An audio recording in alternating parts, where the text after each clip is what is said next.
Watches are something that are not usually thought of as a prepping item to stock up on, but they have many practical uses. First off, the same way time is important now, it'll be important after the collapse.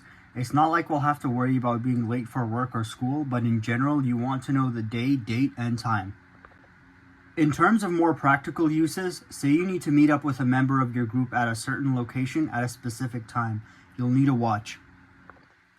Say you're cooking something that you know is usually ready in 22 minutes, for example. You'll use your watch to keep track of that.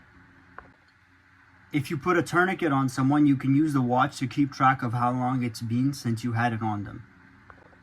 If you need to change an injured person's bandages, you can use the watch to keep track of that as well.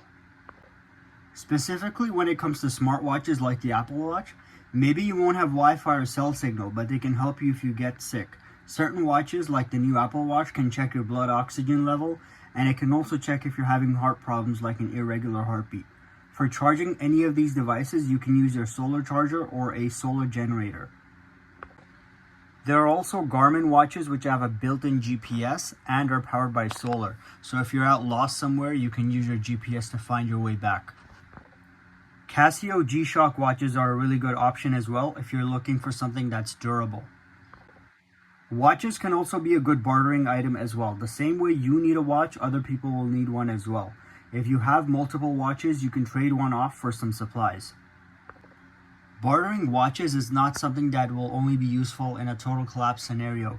Even now, while the world is relatively normal, if you're lost in another country or state and you lose your wallet, you could take the watch off your wrist and sell it to someone or a pawn shop and get some emergency cash. If you've ever been in that situation out on the street, you'll notice that even if your digital watch is some rare special edition, people will value analog watches much more. So barter value is something to keep in mind as well when picking a watch. There are tons of watches out there with so many different features. Research all of them and see which one's best for you. Alright guys, that's it for today's video. Let me know if you think watches would be a good barter item after SHTF.